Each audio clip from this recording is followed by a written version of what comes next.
Parashat Pinchas Tafshin Pedalet. Vaidaber Adonai el Moshe lemor. Pinchas ben Elazar ben Aaron Cohen. Hachem a parlé à Moshe en disant: Pinchas, le fils d'Elazar, qui lui-même était le fils d'Aaron Cohen, Yeshiv et Ramati, a fait revenir ma colère, Maal ben Israël, qui était sur les ben Israël. Bekan o et kinati, en jalousant ma jalousie, Betocham, parmi eux, Velo chiliti et ben Israël bekinati, et je n'ai pas détruit les ben Israël dans mon emportement. La reine est morte, c'est pourquoi tu diras: Ineni notenlo et beriti shalom. Je lui donne mon alliance de paix. Ve'aitalo ulzaro acharav. Ce sera pour lui, et elle sera pour lui, et pour sa descendance après lui. Berit, une alliance. Keunat rolam, de devenir un Kohen, un serviteur d'Hachem à jamais. Tachat asher kiné l'elokav, en échange du fait qu'il s'est emporté pour son Dieu. Veichaper al ben Israël, et qu'il a expié pour la faute des ben Israël.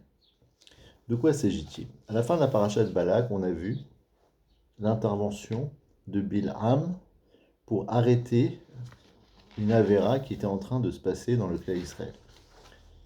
Il y a marqué Vayeshev Israël Bashittim à la fin de la paracha de Balak. Le peuple juif s'est installé dans la région de Shittim. Vayachel Am Liznot. Le peuple a commencé à se prostituer, El Benot Moav, avec les filles de Moav. Vatikrena La'am, elles ont convoqué le peuple, les Ivre Elohim, pour faire des offrandes à leurs idoles, à leurs dieux. Vayocha La'am, le peuple a consommé. Vaishtachavu Elohim, ils se sont prosternés à leur divinité. Vaitzamed Israël les Baal Peor. Le peuple juif s'est rattaché à l'idole qui s'appelait Baal Peor. Vaïcha af Adonai Israël, et Hachem s'est fâché contre le peuple juif. Yomer Hachem el Moshe, et Kodesh Baruch Hu a dit à Moshe: Kach et kol raché Am, prends tous les chefs du peuple, Oka otam l'Hachem neget Hashemesh, et ceux qui ont servi l'idolâtrie, tu vas les pendre au soleil devant Hachem. Vaïchev Haron af Hachem Israël, et comme ça la colère d'Hachem va s'en aller du peuple juif. Vayomer Moshe el Shofte Israël. Moshe a dit à tous les juges: Irgu ish anashav anismadim les Baal, que chacun tue les gens autour de lui qui se sont rattachés à l'idolâtrie. Et ensuite la Torah nous dit: Veine ish mibne Israël. C'est de ça dont on va parler maintenant. Voici un homme des mibne Israël. Il est venu. Vaikrev elechav et amidianite. Il a rapproché devant ses frères la Midianite, les aînés Moshe, aux yeux de Moshe ou aux yeux de toute l'assemblée d'Israël. Vema bochim petach oel moed, et il pleurait à l'entrée de la tente d'assignation. Maintenant, on voit Pinchas intervenir dans le maftir. Vayar Pinchas ben Elazar ben Aaron Cohen. Il a vu ça. Vayakom mitoch haeda. Il s'est levé au milieu de l'assemblée. Vayikar Romar biado. Il a pris un glaive dans sa main. Vayavo acharish Israël et la Kuba. Il est allé derrière l'homme juif, El Akuba, dans la tente, Vaitkor et Shenehem, et il les a transpercés tous les deux, Et Israël, Vait Aisha, El Kubata. Lui et la femme à l'endroit de la Avera, Vetasar Amagefa, l'épidémie s'est arrêtée, mais Al Ben Israël. Vayu Ametim Bamagefa, Arba Veisrim Aleph. Et il y a eu entre-temps 24 000 juifs qui sont tombés dans cette épidémie avant qu'elle ne s'arrête. Donc la situation a été très compliquée, très grave. De quoi s'agit-il? On avait vu que Bilham, il n'avait pas réussi à maudire le clan d'Israël. Il a dit: je vais donner un conseil à Balak. Elokehem shel Elu sonezima. Le Dieu du peuple juif déteste la dépravation. Si tu réussis à les faire fauter par la dépravation et par l'idolâtrie dont on va parler dans un instant, tu pourras les vaincre. Et donc, les Midianim et les Moavim se sont associés pour un projet très dangereux, très pas bon, qui était d'amener les Juifs à fauter dans la dépravation et dans l'idolâtrie. Comment ils ont fait? Ils savaient que les Bnei Israël aimaient les vêtements en lin, les vêtements de qualité, les vêtements qui était rare à l'époque. Ils ont ouvert des espèces de petites boutiques dans le désert, dans lequel ils ont mis des vendeuses âgées, des femmes âgées, qui étaient là, ils proposaient des choses à acheter. Donc les Juifs, ils ont vu que cette femme, elle n'était pas séduisante, elle n'était pas dangereuse, elle risquait pas de fauter avec elle. Ils se sont approchés pour voir qu'est-ce qu'on pouvait acheter, qu'est-ce qui était intéressant, qu'est-ce qu'ils pouvaient ramener à leur femme comme tissu, etc. Et elle leur disait, à l'intérieur de la tente, il y a d'autres modèles plus jolis. À l'intérieur de la tente, les attendait une jeune fille médianite beaucoup plus jeune, beaucoup plus belle, et qui leur proposait de faire une avera. Surtout qu'ils avaient bu la boisson de la région, c'était l'eau, une eau minérale qui était dans la... Enfin, minérale, une eau de source qui était dans la région. Et cette eau-là, elle donne un appétit de faire quelque chose d'interdit. Et donc, ils se sont rattachés à ces femmes médianimes, et à chaque fois qu'ils voulaient faire une avéra avec elle, elle lui disait, je ne t'écoute pas, sauf si tu fais la avodazara de Baal Peor. Tu te prosternes devant lui, tu fais ce qu'il faut faire pour le servir. Et donc, il y a beaucoup de juifs qui ont été tentés par cette avéra. Et ensuite, il y a un homme qui a amené une femme devant Moshe Rabbeinu, une médianite, et lui, il a voulu rendre la chose carrément autorisée, en lui disant, est-ce que cette femme, elle est autorisée ou est-ce qu'elle est interdite? Et si tu dis qu'elle est interdite, alors qui c'est qui t'a permis la fille de Yitro qui venait aussi de Midian? Je ne savais pas que Moshe Rabbeinu, il avait fait Guérout à cette femme. Il avait converti. Là, ce n'était pas le cas. En tout cas, Moshe Rabbeinu, il ne savait plus quoi dire. Et la Gemara dit, Nit alma mimenu halacha, il ne se rappelait plus quelle était la halacha. Quelle était la halacha? C'est que si on voit un homme qui fait une avéra avec une Midianite, comme ça va être le cas ici, alors on a le droit de le tuer au moment où il est en train de fauter. Si on le fait pour des motivations pures. Pinchas, il a vu ça, il est allé voir Moshe Rabbeinu, il lui a dit, n'est-ce pas que tu nous as appris que Boel Aramite, Kanaïm, Pogimbo, que si on voit un juif qui se marie avec une Aramaïte, c'est-à-dire une femme des Araméens, des Midianim, des Moabim, on a le droit, on a l'obligation de la tuer et de tuer l'homme en question, enfin surtout l'homme, surtout le juif, parce qu'il est en train de faire une avéra, à condition que cet acte soit entièrement motivé par Kanaïm Pogimbo, par la Kanaout, par la volonté de venger l'honneur d'Hachem, pas par une quelconque haine personnelle qu'on aurait pour cette personne. Qu'est-ce que lui répond Moshe Rabbeinu? Il lui répond Kariana de Garta, Lévé Parvanta. Celui qui a lu la lettre, il n'a qu'à accomplir ce qui est marqué dedans. C'est toi qui m'as rappelé cette halakha, donc c'est à toi de la mettre en application. Et qu'est-ce que fait Pinchas? Il va et il tue l'homme en question et la femme juste dans la tente où ils étaient en train de faire la Havera, en les transperçant à l'endroit de la Havera. Et l'autre, il meurt sur le coup. Ça, c'était donc la fin de la paracha de Balak. Et maintenant, on est en période olympique. On va donner les médailles. On va donner les récompenses, les titres qui sont mérités. Et c'est ça qu'Hachem dit à Moshe Rabbeinu.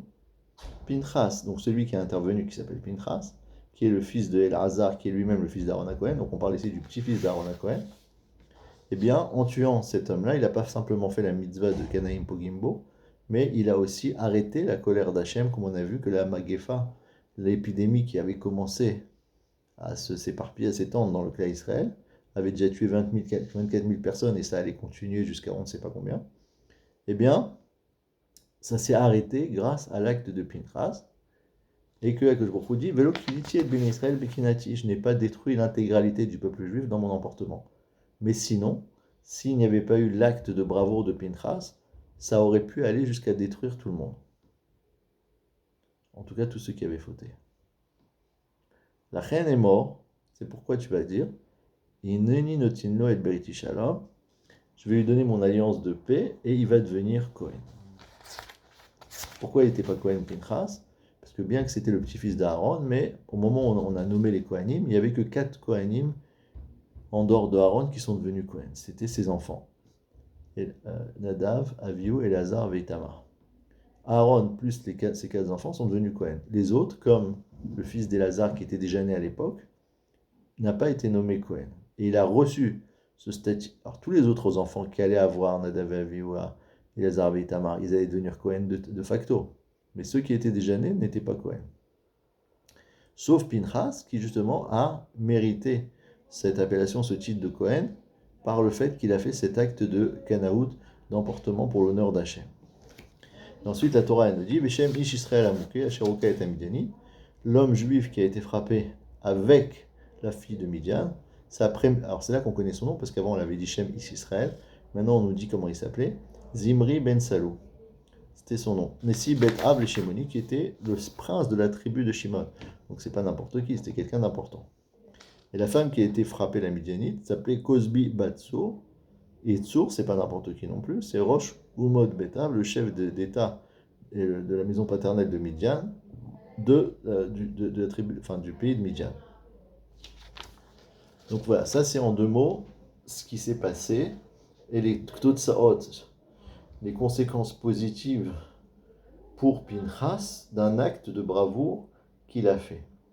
On a expliqué qu'il s'agissait d'un maasé kanaout, c'est-à-dire d'une action d'emportement pour l'honneur d'Hachem, de dire c'est pas possible de laisser une avéra se faire de la sorte. Et c'est pas une initiative avec une idée personnelle de comment il s'appelle, de Pinchas, de dire bah, pourquoi pas je vais le tuer. Non, c'est une halakha meforeshet, c'est une halakha qui s'appelle Boel Aramid, celui qui va avec une femme, une goya de cette région là-bas. Alors, Kanaim Pogimbo. Si quelqu'un il sent un emportement pour l'honneur d'Hachem, il a le droit, au moment de l'action, d'intervenir. S'il veut intervenir le lendemain, il n'a pas le droit. Il ne peut pas dire hier je t'ai vu faire une avéra, je te tue. Non, ça c'est assaut.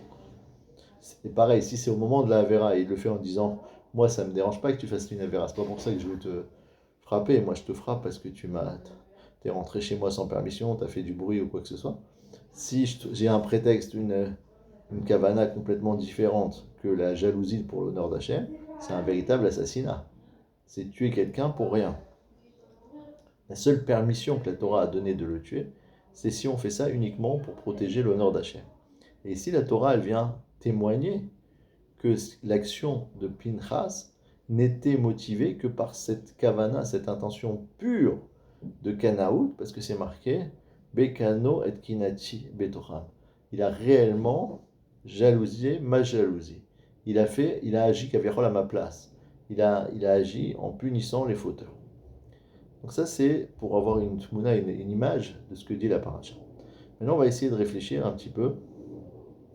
Qu'est-ce que la Torah nous présente ici? La Torah elle nous présente ici quelque chose qui s'appelle Maase Kanaout, un acte d'emportement pour l'honneur d'Hachem. On va diviser ça en deux parties. Il y a ce qu'on appelle Maasé, un acte, et il y a ce qu'on appelle Kanaout, la jalousie, l'emportement pour l'honneur d'Hachem.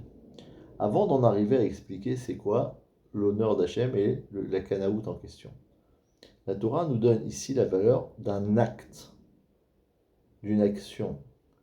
Pinchas n'est pas resté comme ça à ne rien faire, il n'est pas resté oisif, il n'est pas resté passif. Vayar Pinchas. Et Pinchas, il a vu ce qui se passait, il a compris ce qui se passait, et il est intervenu. Et comment s'est passée l'intervention? En deux étapes. Première étape, il va poser la question à Moshe Rabbeinu, en lui disant pourquoi tu n'interviens pas, et ça fait partie de la halakha qu'il faut intervenir.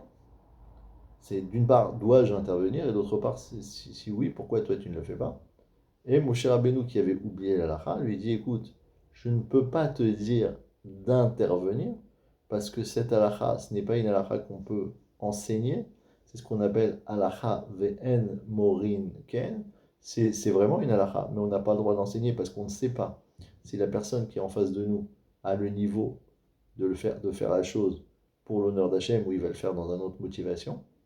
Mais si toi tu sens que tu as la motivation, vas-y, agis et interviens. Ça, c'est ce qu'on a rapporté tout à l'heure, la phrase que les Chachamim nous apprennent, qui lui a dit Kariana de Igarta livé par Vanka. Celui qui a lu le message en premier, celui qui a compris le message qui lui a été transmis par cet acte-là, c'est-à-dire on lui demande d'intervenir, ben il n'a qu'à le faire. Et à ce moment-là, étape numéro 2, après qu'il ait posé la question qui était l'étape numéro 1, Vaikar Romach Beyado. Il a pris un glaive dans sa main. Si on regarde les lettres du mot Romach, c'est Resh Memchet. c'est la même gematria que Avraham. Et dedans, il y a les lettres Resh, Het, qui sont 208, et la lettre Mem. Le Midrash, il dit que Pinchas, lui, c'est la lettre Resh, Het, c'est la première et la dernière lettre, parce qu'ils font en tout la valeur numérique de 208, comme la valeur numérique du mot Pinchas. P, c'est 80, Yud, c'est 10, ça fait 90. Ensuite, le Nun, ça fait 50 plus 90, ça fait 140. Ensuite, le Chet, ça fait 148. Et le Samer à la fin, ça fait 208. Donc Pinchas, c'est la même valeur que Resh Chet du mot Romar. Et la lettre même, c'est quoi? Nous dit le Midrash, c'est que Pinchas, il a vu la lettre même, qui était la première lettre du mot Mita, qui veut dire la mort, qui flottait sur le monde parce que ça amenait la Magefa. Même c'est aussi Magefa, c'est l'épidémie. Ça a amené l'épidémie sur le clan Israël. Donc lui, il a rajouté à son nom la lettre même, et ça s'est rajouté dans la lettre Reshret, et ça a formé le mot Romar. Romar qui veut dire un glaive, et avec ce glaive, il est allé agir. Qu'est-ce que ça signifie? Ça signifie que l'action de Pinchas, qui était un acte matériel, tuer une personne, abattre quelqu'un qui est en train de fauter, il avait également une grande valeur spirituelle, puisqu'il rentre dans le contexte de Boel Aramit, Kanaim Pogimbo, celui qui a la Kanaout, celui qui a l'emportement, celui qui ne peut pas supporter la profanation du nom d'Hachem, qui va agir pour arrêter cette avéra, mettre fin à cette profanation.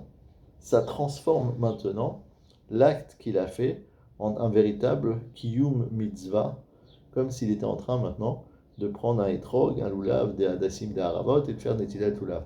Il est en plein en train de mettre des tefilines et de faire une mitzvah. C'est quoi la mitzvah qu'il est en train de faire? C'est d'assassiner un chef de tribu. Et ça, c'est assourd.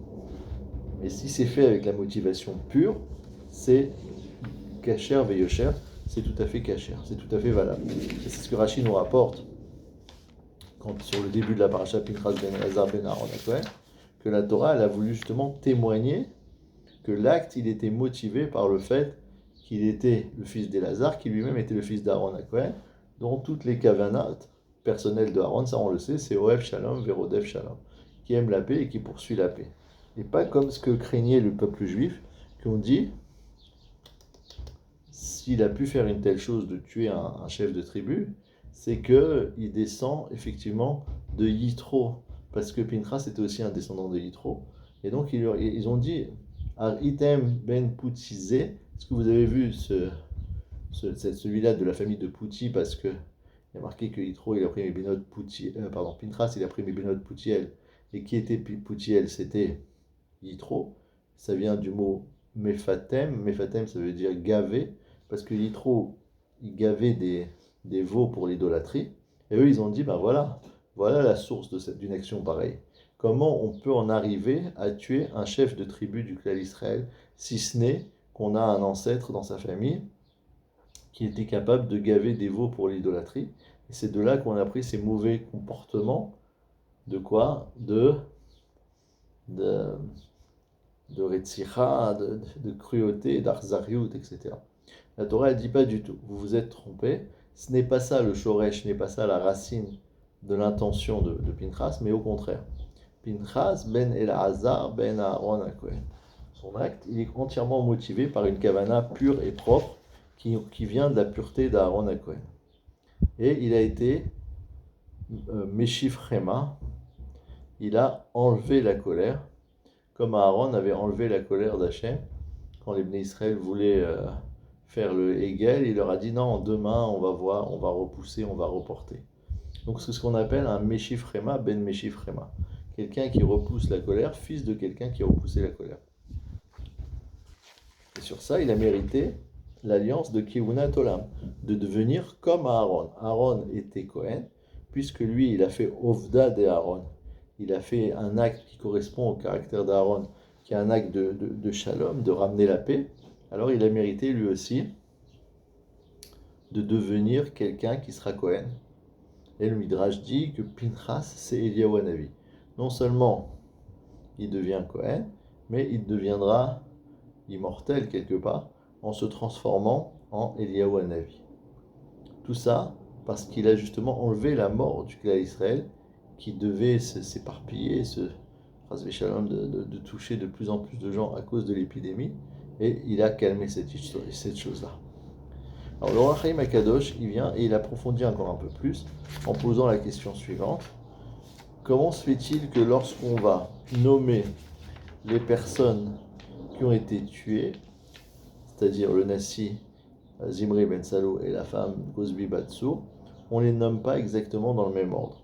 Pour le juif, c'est marqué Veshem Ish Israël, et le nom de la personne d'Israël Amouké, qui a été frappé.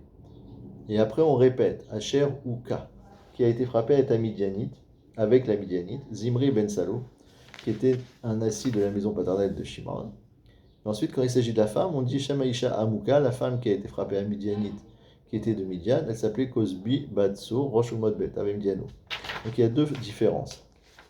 Premièrement, c'est que pour elle, on a d'abord dit qu'elle a été frappée, et ensuite on a dit qu'elle était Midianite, alors que pour lui, on a dit qu'il était un homme d'Israël avant de dire qu'il a été frappé. On n'a pas dit Veshem Ish Amouké à Israéli. On a dit Veshem Ish Israël Amouké. Donc lui, on a dit qu'il était Israël avant d'être frappé. Elle, on a dit qu'elle était Midianite après avoir été frappée. Et aussi, pour elle, il y a marqué Asheruka une seule fois. Amouka Isha Amouka, la femme qui a été frappée. Alors qu'ici, il y a marqué deux fois le mot frappé. Veshem Ish Israël Amouké, l'homme d'Israël touché, premièrement. Ensuite, Asheruka est un Midianite, qui avait été frappé avec la Midianite. C'était Zimri Ben Salo. Donc ça, c'est les deux questions qui demandent le Ohr HaChaim HaKadosh. Pourquoi il y a cette différence dans le verset? Et il répond que la différence, elle vient du fait de l'origine. Pour quelqu'un qui est Ben Israël, ce qui a été touché, ce qui a été frappé, c'est pas uniquement son corps, mais c'est aussi une dimension spirituelle qu'avait, comment il s'appelle? Zimri. Comment il explique? Il dit la chose suivante. Voilà. Il rapporte la Gemara dans Brachot Yutret Amudbet qui dit que les Rechaïm de leur vivant ils sont appelés morts. Pourquoi les Rechaïm, tant qu'ils sont vivants, on les appelle déjà des morts? Pourtant ils sont vivants. Non. Il dit Ata'am, la raison c'est quoi? Les filles chez Koach, à Ra. Parce que le mal qui s'attache à leurs actions, chez Ubechinat Amet, qui est en fait une dimension de la mort, Vukabaem, elle est entièrement collée en eux. Ils s'attachent à la mort par leurs actions qui sont empreintes d'un parfum de mort, puisque c'est des actions d'Avera, d'aller contre la volonté d'Hachem. Voir Katafti Bekama Mekomot, le Rabbi Chaim Benatar, dont c'était la Askara cette semaine dimanche, nous dit, ou dimanche soir, c'est plus, qui Hachem Shikarebo Adam ou Shem An-Nefesh. Le nom que porte un homme, c'est le nom de sa Neshama. Comme il y a marqué, Vachem Sham Shemot Baaretz, parce que c'est Hachem qui a décidé de donner des noms sur terre qui correspondent à la racine spirituelle de la personne, sa Neshama. Comme il y a marqué là-bas dans le Midrash, Al Tikre Shamot et la Shemot. Ne dit pas à Kadosh Baruch Hu, il a placé des déserts dans le monde, mais il a placé des noms dans le monde. Il a donné des appellations qui correspondent à un Shoresh Rouchani, une racine spirituelle. Chez Adam Choté, quand une personne fait une faute, Nivgema Nafsho, c'est son âme qui est atteinte, qui est endommagée. Bidvekat Ara, en s'attachant au mal. Behinat Amarkiv, quelque chose qui fait pourrir. C'est comme s'il prend du moisi qui vient faire moisir sa neshama. Veomro, c'est ce qui a marqué dans Mishlei Perek Yud, Veshem Rechaim Irkav. Le nom des Rechaim doit pourrir. C'est pas simplement on doit se dire oh là là, effacez-moi le nom de tel rachat qui a fait tellement de mal au peuple juif par exemple. Non, Shem Rechaim Irkav, ça veut dire le Shoresh, le Shem, qui est la partie spirituelle des Rechaim, Irkav, se met à pourrir par le fait qu'ils font des Averot. Le Zeyam, Rabbi Meir Bodek Beshem. Et c'est aussi pourquoi le Tana qui s'appelait Rabbi Meir, lui, il inspectait les personnes en fonction de leur appellation. L'Irot, Imbal, Nefesh, Yesharao, pour savoir si cette personne avait une âme droite et pure. Veine Zehacher Baal Aramit, donc lui, le Nassi de Shimon. Zimri, Asher Baal Aramit, qui est allé avec une femme Goya, non juive. Ishrit Nafsho, il a détruit sa personne, Bepi Groba, lorsqu'il est allé avec elle. Le fait qu'il ait eu une relation avec celle-là, ça a détruit automatiquement, comme un moustique qui rentre dans un appareil, bzzz, ça le détruit. Lui aussi, il a été détruit directement en touchant cette femme. Veine ou muka makat mavet. Donc il a été frappé d'une peine de mort. Kodem chez Arago Pinchas. Avant même que Pinchas l'ait tué. Parce que Pinchas l'a tué physiquement, mais lui, il s'était déjà tué spirituellement avant. Et c'est ça que le verset est venu nous dire. Le nom de l'homme juif, Amouké, qui était déjà frappé spirituellement, qui a ensuite été frappé physiquement. En ce qui concerne le fait que c'est ça, son âme qui avait été touchée à Mar, Veshem Israël Amouké, le nom de l'homme juif qui était frappé, qui était touché, qui était pourri. Chez Maët Ashergal Nafsho, parce que dès qu'il a rendu sa personne dégoûtante, ou Ba'alea qui est allé avec elle, ou Kamakat Nefesh à Israël, ça y est, il a automatiquement détruit, irradié, neutralisé, pulvérisé son nefesh à israélite. Sheikinou nefesh kedusha. C'est un surnom de l'âme pleine de sainteté qu'on appelle Israël. Keneged arigato. Ensuite, quand Pinchas il l'a tué physiquement, Amar Asheruka et Midianite. On a dit l'homme qui a été frappé avec les Midianites. Qui va être corps et Shenehem. Comme il est marqué qu'il les a transpercés tous les deux. O alze aderer. Amouke piro shikaou Pinchas. Ou bien, autre explication, pourquoi il y a marqué Amouké? C'est pas comme on vient de dire à l'instant, c'était son âme, mais celui qui a été frappé par Pinchas. Ensuite, Asheruka et Midianite, pourquoi on répète une deuxième fois? Wakat a Nefesh. Sheracham betevet ish. Veidouel kalnachon gam omro uka et Midianite. Les fiches shachavota uka banafsho. C'est ensuite l'expression de sa dégradation spirituelle qui est lié au fait qu'il est allé avec une goya. Ou qui faisait shur tevat et sharuka pirouche gvar uka et midianit pirouche liota ita. Quand il était avec elle, ça lui a déjà été fatal. Autre explication, dit-il, Ramaz boomro et midianit aderech omro. On peut expliquer ça comme ce qui est marqué dans Bereshit, velo shama elea lishka vesal yotima. On nous dit que Yosef Hatzadik, il ne voulait pas écouter la femme de Potiphar pour s'allonger avec elle, pour être avec elle. Mrouzal et les Khamim, ils ont dit, ça veut dire quoi? S'allonger avec elle et être avec elle. L'ishka vesla ba'olam, s'allonger avec elle dans ce monde-ci et être avec elle dans le olam haba. Donc il y avait, dès qu'il fait la vera, c'est pas simplement qu'il s'attache physiquement dans ce monde-ci, mais ensuite elle reste rattachée à lui-même spirituellement et elle reste avec sa destruction qui le suit. V'omro uka et midianit. C'est pour ça qu'il y a marqué celui qui a été frappé alors qu'il était avec la Midianite, parce que ça y est, il s'était attaché spirituellement. Sha'akato ishiye ita ima baolam abba. Si on l'a frappé justement parce qu'il y avait cette dimension où il risquait d'être avec elle pour l'éternité, kiminastam met shelomitor, tu vois, parce qu'a priori il est mort sans revenir sur sa faute. Sha'aret dakaro beshat masé, puisqu'on l'a transpercé au moment où il était en train d'agir.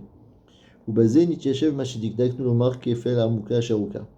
Maintenant, on peut expliquer pourquoi il y a marqué deux fois l'expression le frappé qui avait été frappé. Gam tam shem diginomar ish Israël kodem omro muka. Aussi, pourquoi on a cité le mot Israël avant de dire à Mouké qu'il a été frappé. Réponse. Kedeshi choser omro amouké al Hashem lomar shika balo gam beshem Israël. C'est pour nous dire que ce fait qu'il a été frappé, ça touchait déjà son appellation d'Israël avant même que Pinchas ne le touche, uniquement parce qu'il a été avec cette femme.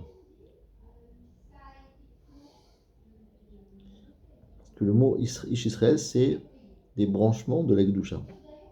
On disait que chez Eskir Midianite, c'est pour ça que quand on cite la Midianite, Lo Eskirba et la Aka'achat, on a cité seulement qu'elle a été frappée une fois, Diktiv et Shem Aisha Amuka. Gam Lo Iktiv, Lo Ikdim Zichronam, Zichrona Kodem Zichronaka. On n'a pas mentionné la femme avant le fait qu'elle a été frappée. Ki Bechaya, Kiruya Meta, parce que tant qu'elle était vivante, de toute façon, c'est comme si elle était déjà morte. Beshema Mukav Omed Bereshum Betevat Midianite.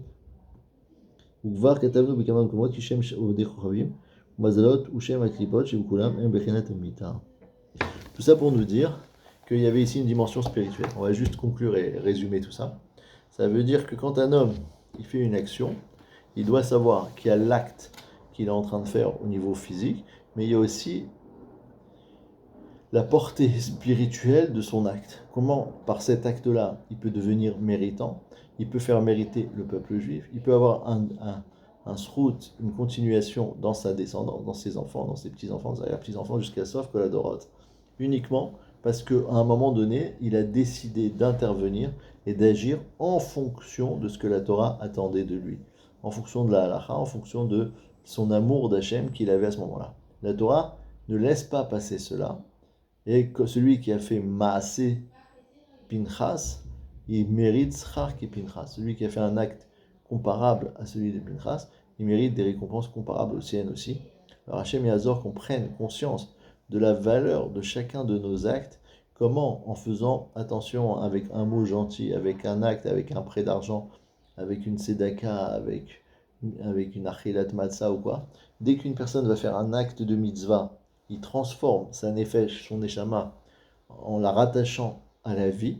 Et inversement, si Chaz Shalom, un juif s'écarte de la Torah et fait une avéra, à chaque fois qu'il va fauter, il attache quelque chose de négatif, de néfaste, de pas bon à son nefesh, et ça creuse sa mort. C'est ce qui l'amène au Gehinnom et à être dans le Olam Haba, dans une mauvaise posture.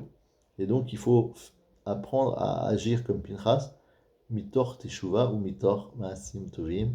Shabbat shalom.